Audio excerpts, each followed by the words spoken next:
March 19. Solemnity of Saint Joseph, spouse of the Blessed Virgin Mary. A reading from the Holy Gospel according to Matthew. Jacob was the father of Joseph, the husband of Mary. Of her was born Jesus, who is called the Christ. Now this is how the birth of Jesus Christ came about.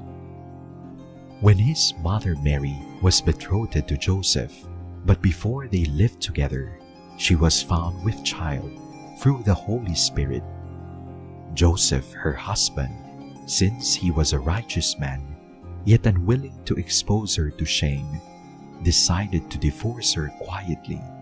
Such was his intention when, behold, the angel of the Lord appeared to him in a dream and said, Joseph, son of David, do not be afraid to take Mary your wife into your home, for it is through the Holy Spirit that this child has been conceived in her.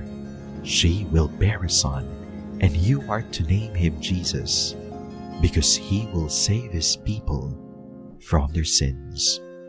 When Joseph awoke, he did as the angel of the Lord had commanded him and took his wife into his home.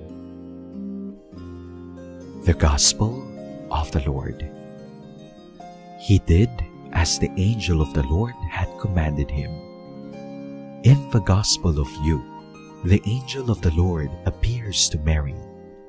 For Matthew, however, who is writing for Jewish Christians, the angelic messenger comes to Joseph in a dream to show that Jesus is from the lineage of David. The Jews can easily resonate with his information because David, for them, was a great king from whom the Messiah would come. Joseph is the legal father of Jesus, described by Matthew as a righteous man who is not willing to shame Mary in public. Matthew makes it clear that the child Jesus is of the Holy Spirit, not a human work.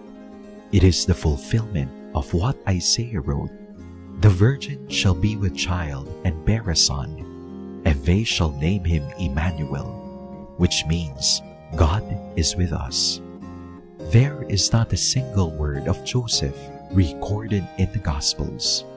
Joseph's obedience to God's will, communicated by the angel, is expressed in action. His silence and obedience are virtues needed in our modern world, where myriads of words are said and written, but they do not lead to obedience to God's will. Our devotion to Saint Joseph leads us to Jesus.